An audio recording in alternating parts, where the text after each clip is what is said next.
Hello, नमस्कार, आदाब, सत श्री अकाल और अस्सलाम वालेकुम। मैं हूं मोहम्मद अहमद काज़मी, लेकर आया हूं आपका पसंदीदा कार्यक्रम आपके रूबरू। ऐसे हालात में जबकि देश भर में पत्रकारों को गोदी मीडिया में बदल दिया गया है और बीबीसी के दिल्ली और मुंबई दफ्तरों पर इनकम टैक्स की रेड हो रही है, ऐसे में देश में पत्रकारों के अधिकारों के लिए कुछ लड़ने वाले लोग भी मौजूद हैं। अभी हाल ही में मुंबई में एक कॉन्फ्रेंस हुई है जो अखिल भारतीय पत्रकार सुरक्षा समिति ने की है।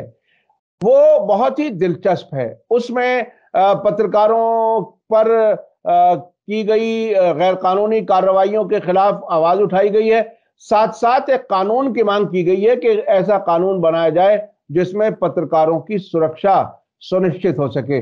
ये क्या कुछ है, किस तरह से ये बात आगे बढ़ी, मुंबई से ये आवाज उठ रही है, ये क्या कुछ है, और इसके जो कर्ता धर्ता हैं, जो अखिल भारतीय पत्रकार सुरक्षा समिति के राष्ट्रीय अध्यक्ष हैं, वो गुजरात राजकोट से आते हैं।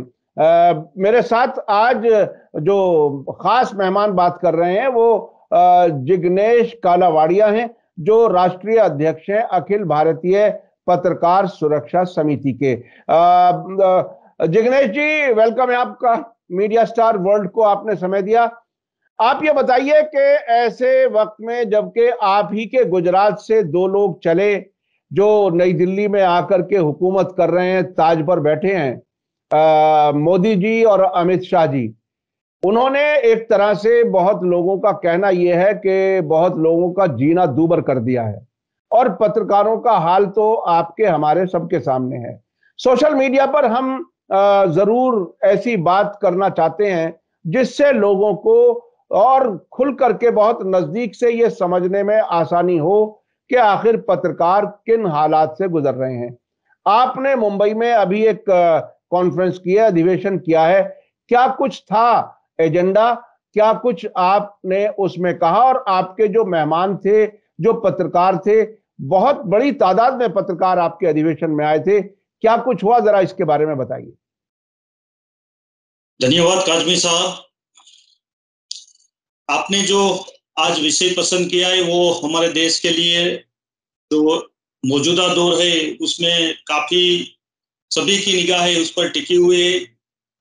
सब चाहते हैं कि इस देश में जो लोकतंत्र है, जो संविधान है, जो आजादी है, उसका जो मूल्य है वो अनगिनत मूल्य है। उसका मूल्य हम नहीं समझ सकते, उसका मूल्य माप नहीं सकते। वो आजादी बनी रहे, वो संविधान बना रहे, वो लोकतंत्र बना रहे। तो इस विषय को लेकर पिछले 5 साल से अखिल भारतीय पत्रकार सुरक्षा समिति अपना अभियान चला रही है। जब छत्तीसगढ़ में पत्रकारों पर बर्बरतापूर्वक कार्यवाही होती थी, पुलिस और नक्सली दोनों की तरफ से पत्रकारों को काफी हत्याएं हो चुकी थी। इस वक्त हम छत्तीसगढ़ में भारत के सभी पत्रकार मित्र मिले थे और इसके बाद मैंने भारत के भिन्न भिन्न राज्यों के पत्रकारों को, जो पत्रकार हित में कार्यरत थे, इन सभी को गुजरात आने का न्योता दिया और 2015 में हमने गुजरात के चोटीला में एक बैठक की और चोटीला में हमने सभी ने मिलकर ये अखिल भारतीय पत्रकार सुरक्षा समिति का गठन किया। हमारा एकमेव उद्देश्य ये है कि इस देश में पत्रकार सुरक्षा कानून लागू हो, पत्रकारों को अपने कार्य में स्वतंत्रता मिले, स्वाभिमान के साथ पत्रकार अपनी बात रख सके और देश का जो लोकतंत्र है वो बना रहे। इसी उद्देश्य के साथ हम पिछले 5 साल से काम कर रहे हैं। हमने इसके पहले दिल्ली में एक छोटा सा कार्यक्रम किया था, छत्तीसगढ़ में हम 2 बड़ा कार्यक्रम कर चुके हैं, यूपी में लखनऊ में एक कार्यक्रम हम कर चुके हैं। हमारे साथ इस देश के 20 के ज्यादा राज्यों के प्रतिनिधि अब तक शामिल हो चुके हैं। ये देखिए, ऐसे वक्त में जब हम आप देख रहे हैं कि एक पत्रकार सिद्दीक कप्पन को रिपोर्टिंग से पहले ही गिरफ्तार कर लिया गया और इतने लंबे अरसे तक उसे जेल में रखा गया। दूसरी मिसाल हमारे सामने है एनडीटीवी की, जिसमें रवीश कुमार अपनी बात हर दिन रखते थे।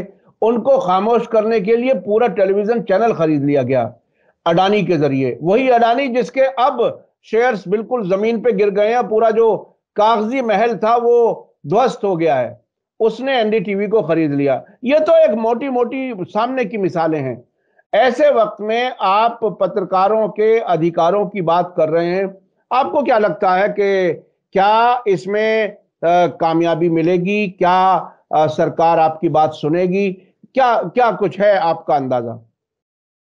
हमने जब अखिल भारतीय पत्रकार सुरक्षा समिति का प्रारंभ किया था, तब से हमें ये उम्मीद है कि इस देश में पत्रकार सुरक्षा कानून, हम अगर पत्रकार सब एकजुट हो गए, पत्रकार सब एक साथ आ गए, तो 100% हम कामयाब हो सकते हैं। इस देश को पत्रकार सुरक्षा कानून मिल सकता है। हमने सबसे पहले अपनी मुहिम छत्तीसगढ़ से शुरू की, क्योंकि वहां सबसे ज्यादा पत्रकारों की हत्या पिछले साल हुई है। तो छत्तीसगढ़ में हम लगातार 5 साल से संघर्ष करते आ रहे हैं। सबसे पहले जब वहां रमन सिंह की बीजेपी सरकार थी, उस वक्त हमने अपना प्रारंभ हम कार्यरत हुए थे। बहुत बड़े आंदोलन हम छत्तीसगढ़ में कर चुके हैं। हमारे काफी पत्रकार मित्र वो आंदोलन के कारण जेल में भी जा चुके हैं। उस वक्त सबसे पहला हमने 2017 में छत्तीसगढ़ में जो चुनाव आ रहा था, उसके पहले वहां एक बिलासपुर में कार्यक्रम आयोजित किया था। वो कार्यक्रम में उस वक्त के कांग्रेस के प्रेसिडेंट थे भूपेश बघेल, जो अब जाके छत्तीसगढ़ के मुख्यमंत्री है। उन्होंने उस कार्यक्रम में शिरकत की थी और हमें आश्वस्त किया था कि अगर उसकी गवर्नमेंट आ गई तो वो छत्तीसगढ़ में पत्रकारों को पत्रकार सुरक्षा कानून प्रदान करेंगे। और उसके बाद 2017 में छत्तीसगढ़ में कांग्रेस सरकार का गठन हुआ और भूपेश बघेल वहां के मुख्यमंत्री बने। तो उन्होंने पूर्व न्यायाधीश की अध्यक्षता में एक कमेटी का गठन किया। वो कमेटी ने पूरे छत्तीसगढ़ में घूमकर सभी पत्रकारों की राय जानी। पत्रकारों से रायशुमारी के बाद वहां एक पत्रकार सुरक्षा कानून का ड्राफ्ट तैयार हुआ है, जो अभी तक तो वहां की सदन में पेश नहीं किया गया है। लेकिन 4-5 दिन पहले ही भूपेश बघेल ने एक अपने सार्वजनिक बयान में ये सभी पत्रकारों को आश्वस्त किया है कि जो अगला सत्र छत्तीसगढ़ विधानसभा का होगा, उसमें पत्रकार सुरक्षा कानून पारित किया जाएगा। तो ये अखिल भारतीय पत्रकार सुरक्षा समिति की लगातार 5 साल के संघर्ष के बाद हम कम से कम एक राज्य में सफल होते दिखाई दे रहे हैं। तो मुझे विश्वास है कि छत्तीसगढ़ के तर्ज पर पूरे देश के भिन्न भिन्न राज्यों में और केंद्र सरकार में भी अगर हम पत्रकार एक साथ आए, एक साथ अपनी आवाज हमने बुलंद की, तो मुझे विश्वास है कि पूरे देश में पत्रकार सुरक्षित होंगे और पत्रकार सुरक्षा कानून की जो हम मांग कर रहे हैं, वो पत्रकार सुरक्षा कानून लागू होगा। अच्छा, आपके जहन में या उस ड्राफ्ट में पत्रकार सुरक्षा कानून की कुछ खास बातें अगर आप बता सकें कि उसमें क्या क्या होना चाहिए, क्या आप लोगों की मांग है? सुरक्षा किस तरह से, किस किस माने में? क्या सिक्योरिटी गार्ड चाहिए? क्या पैसे की कोई गारंटी चाहिए, या इंश्योरेंस चाहिए, या क्या कुछ है जो आपका जो जो छत्तीसगढ़ में जो ड्राफ्ट आया है, मसौदा आया, उसमें क्या कुछ है? पत्रकारों पर आप जानते हैं कि आए दिन हमले होते रहते हैं। पिछले 5 साल का अगर लेखा जोखा लिया जाए, तो पिछले 5 साल में हम कम से कम हमारे देश में 40 से ज्यादा पत्रकारों की हत्याएं हो चुकी है और 200 से ज्यादा पत्रकारों पर जानलेवा हमले हुए और सैकड़ों पत्रकार हमारे विभिन्न झूठे केस में, झूठे मुकदमे उस पर दायर करके उसको विभिन्न राज्यों ने अपनी अपनी जेलों में बंद कर रखा है। तो हम चाहते हैं कि पत्रकार सुरक्षा कानून जो हो, उसमें पत्रकारों को अपने लिखने की और बोलने की पूर्ण रूप से आजादी मिले, उसको शारीरिक रूप से सुरक्षा मिले, उसको आर्थिक रूप से भी सुरक्षा मिले और सामाजिक रूप से भी उसको सुरक्षा मिले। तो हम इसके लिए चाहते हैं कि पत्रकारों को शारीरिक हमले जो उस पर होते हैं, उसके लिए स्पेशल कानून में प्रावधान किया जाए, उसकी लिए स्पेशल सजा की जोगवाई हो। जिस तरह डॉक्टर पर हमले होने पर स्पेशल कानून के तहत केस मुकदमा दर्ज किया जाता है, तो उसी तरह ये भी एक प्रोफेशन है, पत्रकारिता भी एक प्रोफेशन है। तो पत्रकारों पर जब कोई हमला हो तो उसके लिए स्पेशल कानून के तहत मुकदमा दायर हो।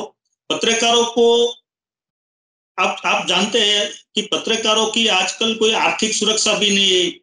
ज्यादातर पत्रकार अपने जोखिम पर ये सब चला रहे, चाहे वो पत्रकार प्रिंट मीडिया से जुड़े हो, चाहे इलेक्ट्रॉनिक मीडिया से हो, चाहे डिजिटल मीडिया से जुड़े पत्रकार हो, उसको आर्थिक रूप से कोई वो बहुत बड़ा उपार्जन नहीं कर पा रहे। तो हम सरकार से ये भी चाहते हैं कि पत्रकारों को जब वो सीनियर सिटीजन या उस उम्र के बाद जब वो निवृत्त हो जाए तो उसको पेंशन की भी दरखास्त है इस कानून में। और इसके साथ साथ अगर पत्रकारों की आकस्मिक मौत हो तो उसके परिवार को मुआवजे की भी उसमें प्रबंध किया गया है ये पत्रकार सुरक्षा कानून में। पत्रकारों को हर तरह से सरकार की जो विभिन्न योजनाएं है तो उसमें लाभार्थी बनाकर उसको प्रायोरिटी मिले, इस तरह के सभी बातों को हमने हमारी मांग थी और छत्तीसगढ़ का जो ड्राफ्ट बना है उसमें इस मांग को शामिल किया गया है।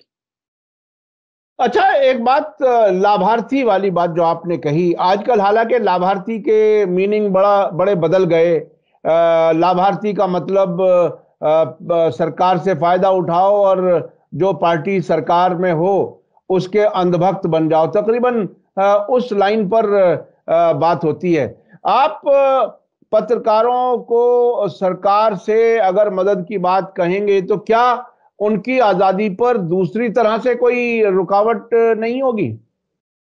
नहीं, हमने इसके लिए पत्रकारों का जो सरकारी मान्यता का जो दायरा होता है उसको विस्तृत करने की बात भी हमने रखी है कि जो स्वतंत्र रूप से पत्रकारिता करते हैं, इससे जो पत्रकार है जो लोगों की आवाज उठाते हैं, लोगों की आवाज बुलंद करते हैं, ऐसे पत्रकारों को भी पत्रकार मानकर उसको ये सब जो बाकी के पत्रकारों को आपने जिस तरह बताया कि सरकार के जो नजदीक लोग होते हैं वो सबसे ज्यादा लाभ सरकार का उठाए, तो ये ठीक नहीं है। तो हर तरह के पत्रकार सरकार के खिलाफ जो लिखते हैं ऐसे पत्रकारों को भी उसमें शामिल किया जाए। पत्रकार को एक डेफिनेशन, एक व्याख्या सुनिश्चित हो और उसके तहत हर तरह के पत्रकार, चाहे वो सरकार के साथ में हो या सरकार, मेरा तो ये स्पष्ट रूप से मानना है कि सरकार किसी पत्रकार कभी भी किसी सरकार के साथ नहीं होता है। पत्रकार सिर्फ जनता के साथ होता है। जनता को के मुद्दे उठाने वाले को ही पत्रकार कहा जाना चाहिए।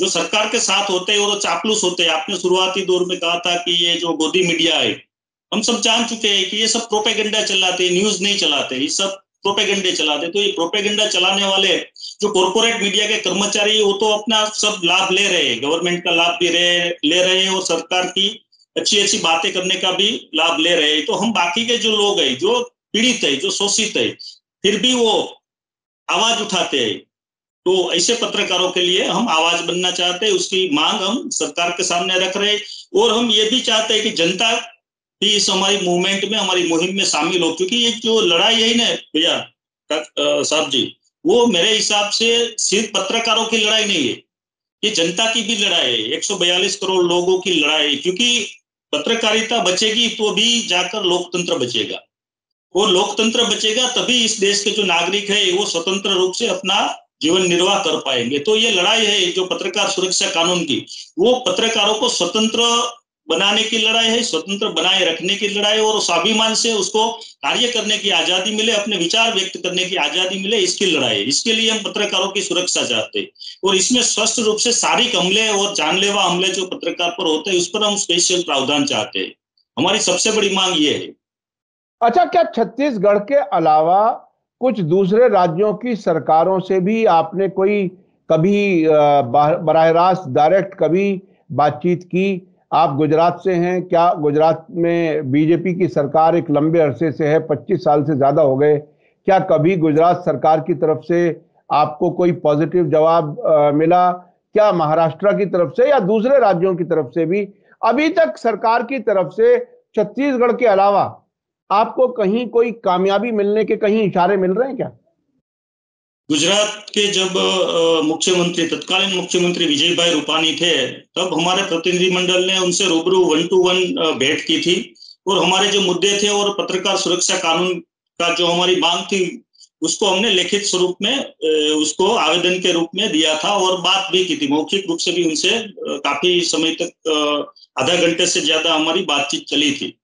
तो उन्होंने अभी पत्रकार सुरक्षा कानून के बारे में तो गुजरात सरकार से कोई पॉजिटिव रिस्पांस हमें अभी तक नहीं मिला है, लेकिन हमारी जो और 2-3 मांग थी जो गुजरात में स्पेशल पत्रकारों के लिए हम विभिन्न हमारी मांग थी, उसमें सरकार ने हमें पॉजिटिव रिस्पांस दिया था और हमारी वो मांग अभी जाकर भूपेंद्र पटेल की सरकार में मांग ली गई है और उसका प्रावधान किया गया है। वो क्या मांग थी, जरा वो भी थोड़ी सी बता दीजिए ताकि ये मालूम हो जाए कि बीजेपी कहां तक जाना चाहती है और कहां नहीं जाना चाहती। एक तो जो पत्रकारों की आकस्मिक मौत पर जो जीवन बीमा का दायरा सरकार की तरफ से होता है, वो गुजरात में अभी तक 5 लाख था, वो बढ़ाकर 10 लाख तक कर दिया गया है। वो भी एक मांग थी हमारी। दूसरों, यहाँ की जो ये निगम की बस होती है, राज्य निगम की जो बसें होती है, उसमें पत्रकारों को स्पेशल बसों में जाना अभी तक मुमकिन नहीं था। लेकिन सरकार ने हमारी मांग ली और सभी तरह की जो बस सरकार की चलती है उसमें उसको फ्री में मुसाफरी करने का अभी प्रावधान हो गया है। ये दो मांग हमारी अभी मान ली गई। हाँ, ये भी बहरहाल काफी आसानी है कि पत्रकार अगर एक जगह से दूसरी जगह जा सके और उसको खर्च ना करना पड़े, क्योंकि आज के हालात तो बड़े अजीब हैं। क्योंकि जो कॉरपोरेट किस्म का मीडिया है वो तो ऐसे पत्रकारों को जॉब ही नहीं देता जो सच्चाई लिखना चाहते हैं। जो सच्चाई लिखना चाहता है उसकी जेब में बेचारे के पास पैसा नहीं होता। ये बहरहाल एक सपोर्ट है, अच्छी बात है। क्या महाराष्ट्र में कहीं कोई बातचीत का कोई, चूंकि आपका जो अभी अधिवेशन हुआ है वो मुंबई में हुआ है और मुंबई में आपके इस अधिवेशन में कई सियासी लोग भी थे, पॉलिटिकल लोग भी थे, जैसा कि मैंने रिपोर्ट में देखा। क्या वहां कहीं कोई कामयाबी के कोई चांस, कोई इम्कान लग रहे?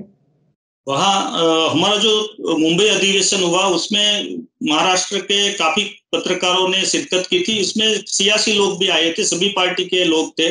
उसमें पूर्व मंत्री और अभी की सरकार के साथ जुड़े हुए महादेव जोनकर करके एक विधायक है, वो वहाँ फडणवीस सरकार में भी मंत्री रह चुके हैं। उन्होंने कहा है कि हम सरकार से आपकी बात रखेंगे, सरकार के सामने रखेंगे। और शिवसेना से एक विधायक आए थे, सुनील राणे शायद उसका नाम था, मैं ठीक तरह से मुझे याद नहीं। उन्होंने भी कहा कि वहां जो विधानसभा का सत्र होगा उसमें वो अपना सभ्य की हैसियत से, विधायक की हैसियत से ये बिल, पत्रकार सुरक्षा बिल है, वो विधानसभा के पटल पर रखेंगे। तो बाकी के लोग जो अलग अलग पार्टी से आए थे, पदाधिकारी थे, उन्होंने भी कहा था कि पत्रकारों की, सभी की एक राय थी कि पत्रकारों को स्वतंत्रता मिलनी चाहिए, पत्रकारों को लिखने की और बोलने की आजादी होनी चाहिए। इसमें कोई पूरा किसी भी पार्टी की तरफ से हमें नहीं दिखाई दी। अच्छा, आप पत्रकारों के लिए ये काम कर रहे हैं, क्या कभी प्रधानमंत्री नरेंद्र मोदी जो आपके राज्य के हैं, आपके यहाँ मुख्यमंत्री भी रह चुके हैं, या अमित शाह जी जो होम मिनिस्टर हैं, कभी इनसे भी कहीं कोई बातचीत करने का कोई मौका मिला? कहीं कोई कोई कुछ कहीं कोई इशारा, कहीं कुछ करने की उम्मीद, क्या क्या उधर से भी कहीं कोई बात हुई आपकी? नरेंद्र भाई मोदी प्राइम मिनिस्टर बनने के बाद हमारी कोई उनसे अभी तक रूबरू भेंट नहीं हुई है। लेकिन अमित शाह जी को हमारे माध्यम से हमने पत्रकार सुरक्षा कानून का जो हमारा ड्राफ्ट है, जो छत्तीसगढ़ की तर्ज पर हम गुजरात में लागू कराना चाहते हैं, वो ड्राफ्ट की कॉपी दी है। और केंद्र सरकार में जो हम जो चाहते हैं वो ड्राफ्ट की कॉपी हमने दी है।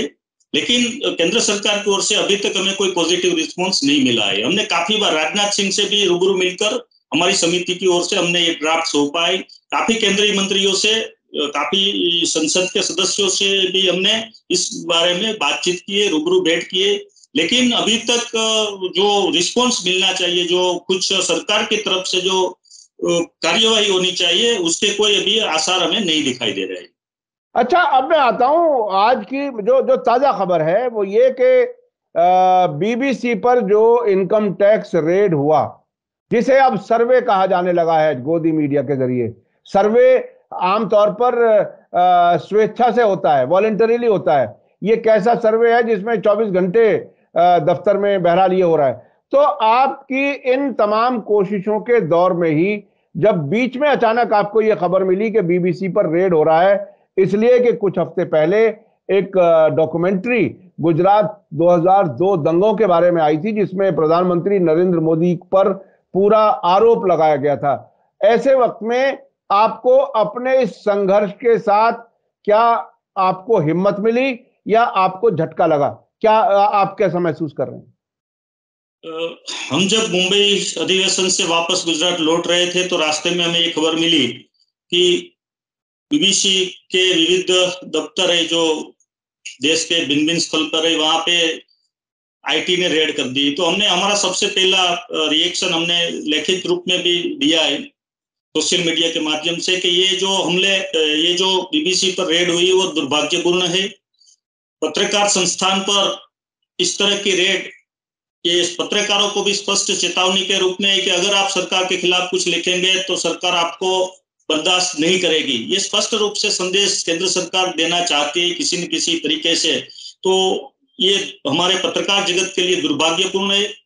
ये इसके पहले दिव्य भास्कर पर, जब गुजरात में भास्कर का जो यहाँ सभी कार्यालय है, वहां पर भी इस तरह की रेड पड़ चुकी है। एनडीटीवी में प्रणव रॉय जब संभालते थे सब, तब एनडीटीवी पे भी इस तरह की रेड हो चुकी है। तो इस देश में अभी की जो सरकार है वो पत्रकारों के प्रति उसका क्या रवैया है ये हम सब जानते हैं।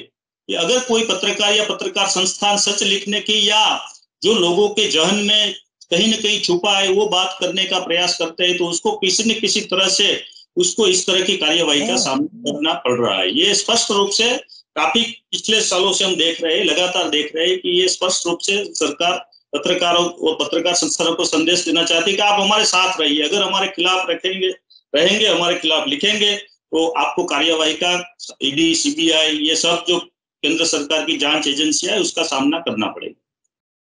बहुत बहुत शुक्रिया जनाब जिग्नेश कारावाड़िया जी, आपने हमें समय दिया। बहुत बहुत शुक्रिया। और ख़ास तौर पर ऐसे वक्त में जबकि पत्रकारों के लिए एक सख्त वक्त है, मुश्किल वक्त है, ऐसे वक्त में आप पत्रकारों के अधिकार की, उनकी सुरक्षा की बात कर रहे हैं। हम आपके लिए शुभकामनाएं भी देते हैं, दुआ करते हैं कि आप कामयाब हों, और जब आप कामयाब होंगे पत्रकार महफूज महसूस करेंगे, सिक्योर महसूस करेंगे। जी जी, आप कुछ बात बताइए। जी जी रजनी साहब, और बात मैं आपके सामने रखना चाहता हूँ। हमारे मुंबई अधिवेशन में हम सभी ने, हमारी राष्ट्रीय कार्यकारिणी ने मिलकर ये फैसला किया है कि इस देश में पत्रकारों के हितों की जागृति को मद्देनजर रखते हुए हम एक पत्रकार सुरक्षा यात्रा का आयोजन कर रहे हैं। अगली 2 अक्टूबर हमारे राष्ट्रपिता महात्मा गांधी जी की जन्मतिथि के दिन पोरबंदर से यात्रा का आगाज होगा और देश के भिन्न भिन्न राज्यों से होती हुई यात्रा जंतर मंतर में उसका समापन होगा। जंतर मंतर में हम प्रयत्न कर रहे हैं कि इस देश से 10,000 से ज्यादा पत्रकार इकट्ठे हो और हम पत्रकार सुरक्षा कानून का हमें जब तक आश्वासन केंद्र सरकार की ओर से नहीं मिलेगा, हम वहां डटे रहेंगे। हम आंदोलनात्मक स्वरूप में पत्रकारों की मांग को लेकर अभी अपना अभियान आगे बढ़ा रहे हैं।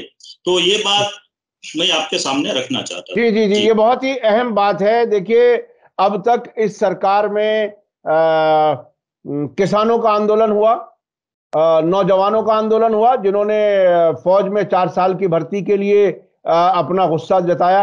अब पत्रकार को भी सड़क पर उतरना पड़ रहा है।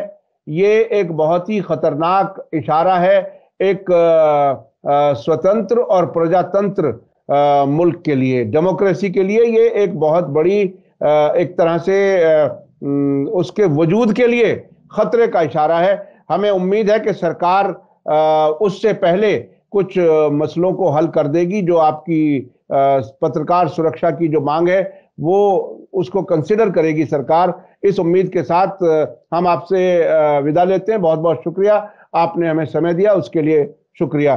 मैं आखिर में आपको, दर्शकों को मैं बताना चाहता हूं कि ऐसे वक्त में जब सब तरफ से मुश्किल और सख्त वक्त है, ऐसे वक्त में भी हक के लिए लड़ने वाले लोग अब भी सामने हैं और उनके हौसले बुलंद हैं। हमें उम्मीद है कि प्रजातंत्र को मजबूत करने के लिए ऐसे हौसला बुलंद रखने वाले लोग अपना सफर जारी रखेंगे। इसी के साथ मुझे दीजिए इजाजत। धन्यवाद, शुक्रिया। जय भारत, जय हिंद। मीडिया स्टार वर्ल्ड के और वीडियो देखने के लिए हमारे चैनल को सब्सक्राइब करें और सीधे नोटिफिकेशन पाने के लिए बेल आइकन दबाएं। और अगर हमारी खबर सच्ची और अच्छी लगे तो अपने व्हाट्सएप, इंस्टाग्राम, फेसबुक और ट्विटर अकाउंट पर जरूर शेयर करें।